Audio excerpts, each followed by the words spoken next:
Estamos começando mais uma edição do Bom Dia Mercado, sejam todos bem-vindos. Faremos juntos o nosso planejamento de trabalho para essa segunda-feira, dia 6 de janeiro. Espero conseguir ajudar você, trader e punter, a se planejar da melhor maneira possível para o dia de hoje. Se inscreve nesse canal para ajudar a gente a continuar crescendo por aqui. Se puder deixar o like também ajuda bastante o YouTube a divulgar para mais pessoas. E não esquece das grandes probabilidades no final do vídeo.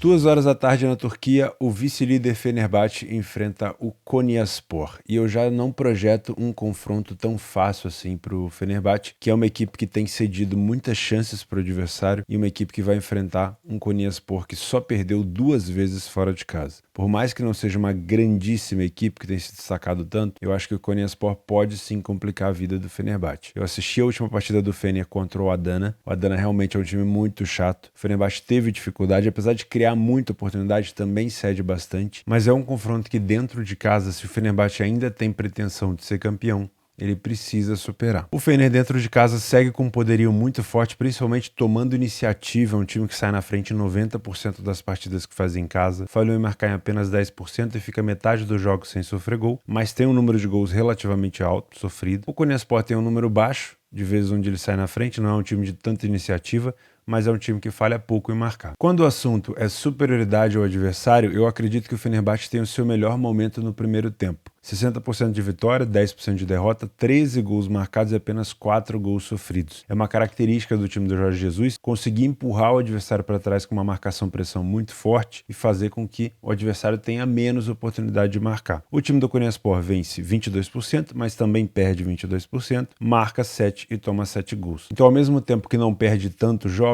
também não consegue vencer tanto e ao mesmo tempo que marca alguns gols, sofre a mesma quantidade. É um time sem muito critério, sem muito balanceamento nesse primeiro tempo, por isso que eu vejo uma boa superioridade do Fenerbahçe. No segundo tempo, apesar de eu continuar tendo o Fenerbahçe vencendo 60% da segunda etapa, eu passo a ter mais derrotas e passo a ter uma quantidade muito mais significativa de gols sofridos. Isso, como eu já comentei com vocês, sugere um time cansado e, obviamente, muito mais desconcentrado, que gera desorganização. O Konyaspor reduz o número de derrota, aumenta o número de vitória e reduz consideravelmente o número de gols sofridos. Aqui a gente tem o contrário, né? Em relação ao Fenerbahçe, a gente tem o Konyaspor sendo mais concentrado, muito mais organizado e conseguindo mais resultados no segundo tempo. Se você é trader, eu viria para esse jogo para consultar esse back ao Fenerbahçe a 1,40. Né, principalmente no primeiro tempo, com essa cotação um pouco mais estabilizada, mas aqui a gente precisa de algumas características. Primeiro, o Fenerbahçe precisa de fato estar fazendo uma marcação-pressão para fazer com que o Konyaspor recue em campo. Segundo, o Fenerbahçe não pode estar dando chances de contra-ataque ou bolas paradas para essa equipe, senão a gente perde esse controle do mercado para poder trabalhar esse tipo de método. Então eu preciso de um Fenerbahçe com a bola, empurrando o adversário para trás, marcando pressão, recuperando a bola o mais rápido possível e finalizando do gol adversário para que a gente tenha um mercado que confie minimamente aqui no Fenerbahçe. Se você é punter, eu acredito na vitória do Fenerbahçe nos 90 minutos, apesar de ser um adversário difícil de ser penetrado, de ser vencido. Acredito que o melhor momento do Fenerbahçe também é no primeiro tempo, então olhar alguma vitória no HT do Fenerbahçe ou gols no HT pode ser interessante, porque é onde o Konyaspor tem o seu pior momento e é onde a defesa do Fenerbahçe está muito mais calibrada. Em relação ao mercado de gols, a gente tem uma balança, vamos dizer assim. O Fenerbahçe tem um excelente ataque, mas é uma equipe que cede gol em quase todos os jogos. O Konyaspor tem dificuldade de marcar, mas também sofre gols, mas não sofre tantos.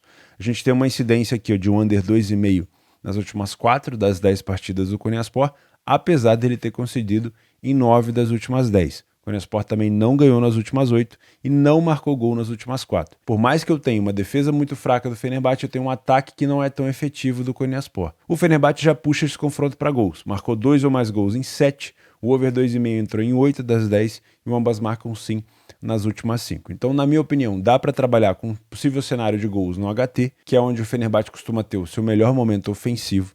A gente pode trabalhar com uma incidência aqui de pelo menos 2 gols. Também acho interessante. O over 2,5 também é uma possibilidade grande, vindo do Fenerbahçe. Porém, o Konyaspor não tem conseguido marcar tantos gols. Mas, de novo, não duvido que o Fenerbahçe consiga sofrer um gol aqui. Então, dependendo da cotação do ambas marcam, até pode ser uma situação interessante também. Às 2h30 na Itália, nós temos a Lazio fora de casa enfrentando o Verona, que continua com uma das piores campanhas da competição. Não é pior que o Cremonese e a Sampdoria, mas continua lá embaixo na tabela. A Lazio vem de uma eliminação para a Juventus nas quartas de final da Copa Itália, Uma eliminação dura, porque a Lazio, na minha opinião, chegava melhor do que a Juve, mas futebol tem dessas coisas. A Lazio acabou tomando um gol de cabeça do zagueiro brasileiro da Juventus e não conseguiu recuperar. O Immobile não conseguiu jogar por tantos minutos como eu imaginava. A Lazio ainda sofre um pouco com essa recuperação, vamos dizer assim, do Immobile. Aqui está marcando com uma possibilidade já de jogar como titular, não sei se é assim que vai ser, mas realmente faz muita falta, apesar do Matias Zaccagni estar cumprindo muito bem o seu papel. Uma coisa interessante, apesar de estar na 18ª colocação, o Verona trocou de treinador. Há pouco tempo entrou o Marco Zaffaroni, se eu não me engano, que não é um treinador que tinha tanta experiência na Série A italiana, mas já treinou algumas equipes conhecidas, vamos dizer assim, no cenário da segunda divisão, e trouxe um pouco mais de controle defensivo para a equipe. Tá? O Verona tem tomado menos gols. A única derrota nos 5 jogos do Zaffaroni à frente da equipe foi contra a Inter de Milão, fora de casa. Então, relativamente, é um time que melhorou um pouco a sua postura defensiva. Uma equipe aqui que sofreu 32 gols, uma das piores defesas da competição, vem sendo um pouco mais coerente. Então, a gente consegue ver aqui nas últimas 5 partidas, uma derrota para a Inter fora de casa. A gente teve um empate com a Udinese fora e também tivemos um empate com o Torino fora, ou seja, quando visitou equipes fora de casa, fortes, Torino, Udinese e Inter, só perdeu para Inter. Dentro de casa, enfrentou equipes que estão acima dele ou abaixo dele na tabela, Lecce e Cremonese, e conseguiu vencer. Isso mostra um quadro de evolução clínica, vamos dizer assim, nessa situação tão complicada do Verona, que pode caminhar, obviamente, né? A gente olha para cima ali, a gente tem um Spezia que está numa fase muito ruim. Apesar de estar numa distância considerável, o Verona pode tentar brigar para escapar desse rebaixamento. O Verona dentro de casa sai na frente em 60% dos jogos. Sempre foi uma característica da equipe ser muito forte em casa, tá? Então isso é uma situação que, mesmo nos piores momentos, o Verona sempre conseguiu abrir o placar com muita frequência, falhou em marcar em 20% dos jogos, mas também sofre gol com bastante frequência, por isso é um time relativamente bom para ambas marcam. A Lazio sai na frente em quase 80% fora de casa, falhou em marcar em 22% e fica quase 70% dos jogos sem sofrer gol. Aqui a gente já tem um time muito mais consciente defensivamente falando. Os melhores momentos das duas equipes são no primeiro tempo, isso provavelmente vai gerar um conflito muito disputado. A Lazio venceu quase 80% dos jogos, perdeu apenas 11 e tomou apenas um gol fora de casa, marcando 10. O Verona venceu 50%, tem poucas derrotas, tomou 5 e marcou 10. Então dá pra gente sim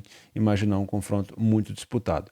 No segundo tempo é onde o Verona costumava ter, não sei se vai continuar se repetindo aqui com o Marco Zaffaroni à frente da equipe, uma queda absurda no seu nível defensivo, na sua desconcentração. Um time que vence 50% no primeiro tempo passa a vencer 10%, e um time que perde 10% no primeiro tempo passa a perder 70%, alguma coisa está acontecendo. E eu imagino que esses números do Verona não vão se repetir com esse novo treinador. Tem muita aquela coisa também dos caras quererem derrubar treinador, né? Então vamos ver como é que vai ser essa situação. Lembrando que nas últimas 2 partidas em casa agora, com o novo treinador, o Verona venceu por 2-0 e não tomou gol, né? Nem no primeiro, nem no segundo tempo. Então esses números aqui são de jogos passados. Tomou 12 e marcou 2. Então a gente pode trabalhar com esse alerta aqui.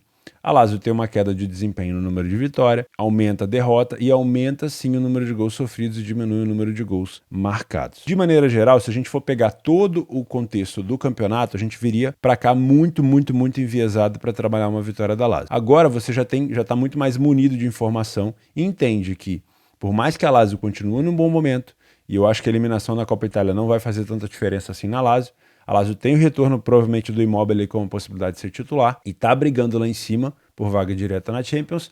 Eu tenho um Verona que nesse quadro clínico teve uma grande melhora e eu imagino que esse segundo tempo do Verona não vai ser tão pobre como tem sido nos últimos jogos. Então o mercado está mais igualado, a Lazio tem uma odd mais alta e você, obviamente, já vem mais informado do que pode acontecer. Acho que pode ser um jogo bem mais perigoso para a Lazio do que parece. Se você é trader, dá para a gente trabalhar aqui correção de preço, né?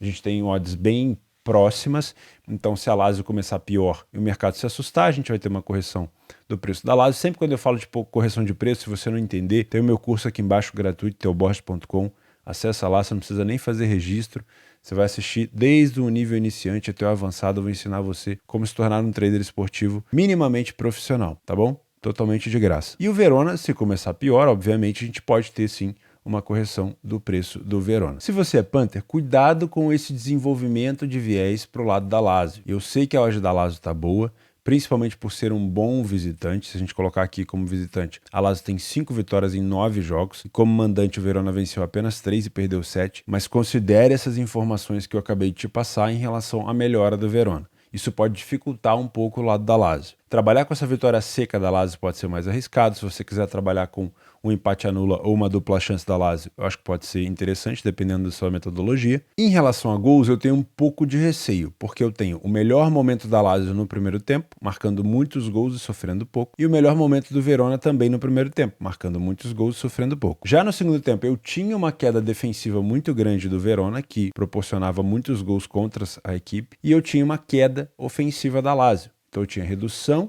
de gols da Lazio e aumento do Verona. Com esse novo treinador, eu imagino um Verona mais coerente. Com isso, eu imagino o Verona tomando menos gols. É só imaginar que nos últimos jogos ele tomou um da Udinese, um do Torino, um da Inter, e não tomou gol nem de Cremonese nem de Lecce. Então eu tenho uma defesa mais sólida. Por isso, ter uma expectativa de muitos gols por aqui, eu acho que não é o melhor caminho. Acho que é um jogo para o Verona tentar pontuar, não pode tomar goleada, isso prejudica muito o saldo. Então, por exemplo, concedeu em 8, não ganhou em 8. O under 3,5 entrou nas últimas 8, o over HT entrou nas últimas 6 e o over 1,5 em 8. Então a gente consegue ter uma informação, a Lazio, por exemplo, marcou nas últimas 8, o over HT nas últimas 8 e o under 3,5 em 8. Então, o que eu já imagino aqui? É um bom jogo para a gente ficar de olho no mercado de HT, em gols no primeiro tempo, pelo menos um, porque é um jogo onde a Lazio marca muito no HT e o Verona tem conseguido marcar também. E nos 90 minutos eu gosto muito mais do 1,5 do que pensar num 2,5, num 3,5, porque eu tenho uma defesa do Verona mais coerente nesse segundo tempo. Trabalhar com um gol no HT e um over 1,5, talvez no tempo normal, para mim é mais interessante. Mercado de resultado, apesar de achar que a Lazio é favorita, respeito bastante essa melhora do Verona e acho que se você quiser trabalhar alguma coisa a favor da Lazio, tenta buscar uma situação um pouco mais segura, colocando talvez um empate anula na Lazio ou um dupla chance. Mas não vou me surpreender de verdade se o Verona conseguir empatar esse jogo com a Lazio ou até surpreender a Lazio por aqui, dado a essa melhora considerável na equipe. Às 3h30 em Israel, nós temos o líder Maccabi Haifa enfrentando o Hapoel Hadera, ou Hadera, deve ser assim que se pronuncia. Nós tivemos o vice-líder Maccabi Tel Aviv vacilando dentro de casa, empatou seu jogo, poderia ter chegado bem mais perto do Haifa, e isso faz com que o Maccabi Haifa possa abrir mais vantagem sobre o seu adversário, por isso existe uma possibilidade grande do Haifa vencer esse jogo. Fora de casa, saiu na frente em 60% dos jogos, falhou em marcar em 30%, é alto para um time de 1,30, e ficou sem sofrer gol relativamente em bastante jogo, né? Quase 50%. O Hapoel não saiu na frente com tanta frequência, falhou em marcar em 50% dos jogos e sofre gol ali com mais frequência do que o time do Haifa. Tem um ataque pior, mas tem uma defesa relativamente parecida. O meu principal alerta para você aqui é tomar cuidado com o primeiro tempo do Haifa. Apesar de ser o líder da competição e um dos melhores visitantes com 7 vitórias em 10 jogos, o Haifa não faz bons primeiros tempos. Isso precisa ser considerado, faz uma anotação aí para que você não se iluda. Isso não quer dizer que o Haifa não possa vencer o primeiro tempo, não quer dizer que ele não vai ter momentos de superioridade no primeiro tempo, mas ele não vem fazendo bons primeiros tempos nos últimos jogos. Mas sim, o adversário é um adversário um pouco mais acessível, obviamente. O Hadera aqui está na 9ª colocação, como mandante tem apenas 2 vitórias em 10 jogos. Então o Haifa tem 10% de vitória no primeiro tempo, é pouquíssimo para um time de 1,30, 30% de derrota, marca menos gol que o adversário e toma mais gol que o adversário. Nesse caso aqui, nessa análise, o Hapoel ele é melhor do que o time do Maccabi. No segundo tempo, eu tenho uma melhora considerável do Haifa, o número de vitória é estrondoso, o número de derrota diminui, o número de gols marcados aumenta muito. E aí, eu tenho um aumento também no número de derrotas do adversário, uma queda no número de vitórias e um aumento no número de gols sofridos.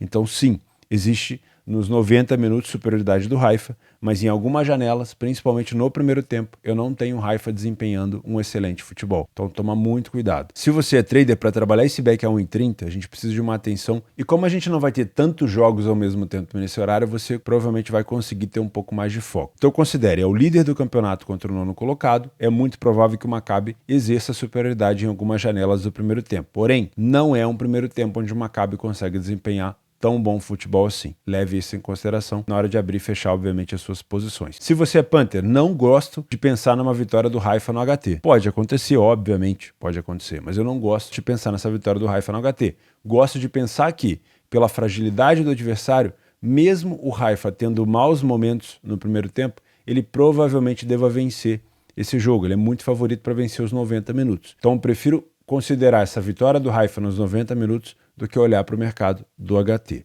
O Haifa não perdeu em 9, marcou em 8, ganhou 8 e marcou 2 ou mais em 7, mas teve o under 3,5 nas últimas 6. O time do Apoel não ganhou em 8, concedeu 2 ou mais gols em 6, over 1,5 em 6 e o ambas marcam não em 7. O ambas marcam não em 7 é porque uma equipe tem dificuldade de marcar gol. Então eu consigo imaginar um jogo para pelo menos um over 1,5, mas eu não gosto de imaginar um over 3,5, por exemplo. Então a gente tem várias incidências de under 3,5 aqui no Haifa, porque pensar num over 2,5, 3,5 nesse jogo, você precisaria considerar também de gols do Apoel. E não é um time que tem marcado tanto. Então eu imagino um cenário para 2 gols. Eu não gosto muito do over HT, justamente porque o favorito não desempenha um bom futebol no primeiro tempo. Pode acontecer, mas não é o melhor momento da equipe. Então eu ficaria mais de olho nesse over 1,5 e nessa vitória do Haifa nos 90 minutos, até porque se o Haifa vencer, ele amplia a vantagem para o Tel Aviv e aí vai deixando cada vez mais complicado para o segundo colocado. Às 16h45 na Itália nós temos o Monza enfrentando a Sampdoria. O Monza está em 11º na Série A e a Sampdoria é a 19ª com 9 pontos e caminhando a passos largos em busca do seu rebaixamento, merecido pelo que vem fazendo, né? Triste ver a Sampdoria nesse estado. Fora de casa, a Sampdoria tem as 2 vitórias que conquistou com o seu treinador, o Stankovic, Dejan Stankovic. Foram vitórias, se eu não me engano, contra Cremonese e Sassuolo, mas mesmo assim o time da Sampdoria continua muito mal. Os últimos jogos do Monza, um destaque grandíssimo para a vitória por 2-0 contra a Juventus. A Juve tinha um jogo muito importante contra a Lazio. Eu não sei se o foco da equipe estava ameaçado, mas o Monza conseguiu jogar muito bem. Tinha perdido da Juve na Copa Itália, mas venceu a Juventus na Série A. No primeiro turno, a gente teve vitória do Monza por 3-0 na casa da Sampdoria. O Monza sai na frente com frequência dentro de casa, 60%, falha pouco em marcar e fica 40% dos jogos sem sofrer gol.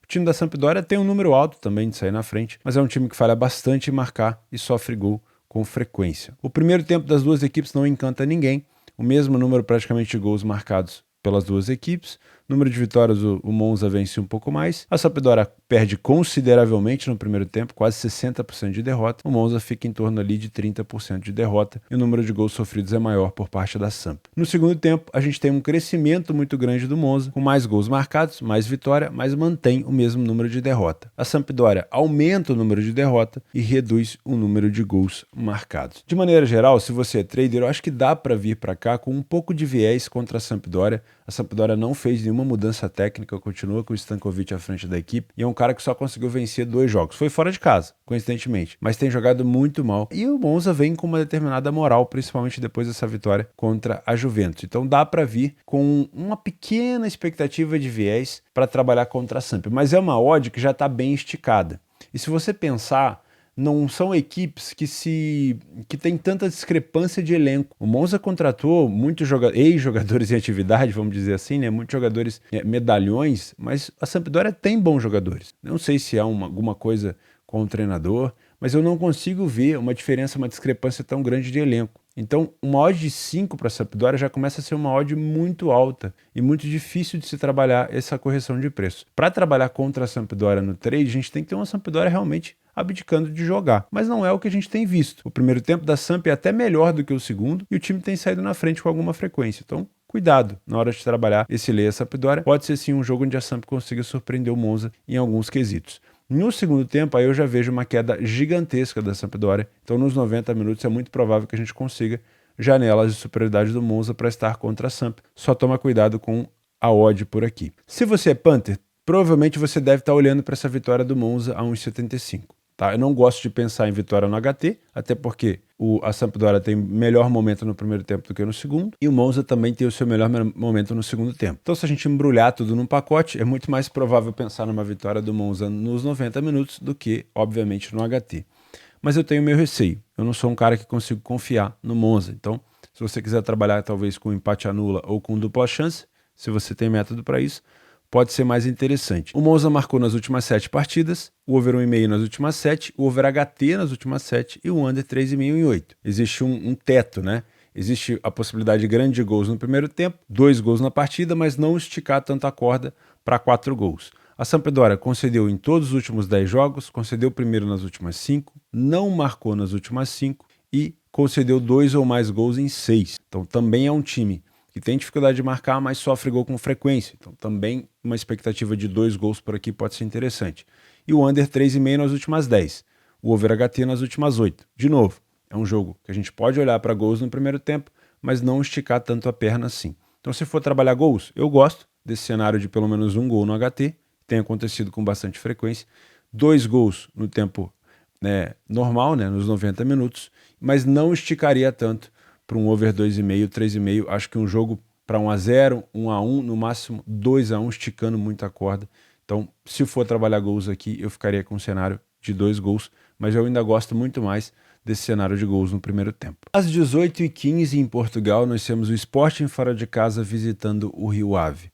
E apesar de eu ter uma odd de 1,45 do Sporting, uma odd de favorito, quase super favorito, eu não tenho uma campanha tão agradável do Sporting fora de casa esse ano. Mais gols sofridos do que gols marcados, o número de vitórias também é menor do que o número de derrotas e como mandante o Rio Ave tem apenas 3 derrotas em 8 jogos, não é uma equipe que toma tanto gol. Então por si só eu já consigo ver um confronto bem complicado para a equipe do Sporting por aqui. Das últimas vezes que se enfrentaram, o Sporting não perdeu nenhuma das 5, venceu as 3 últimas e empatou 2. Das últimas vezes que visitou o Rio Ave, venceu por 2-0, 2-0 e um empate por 1-1.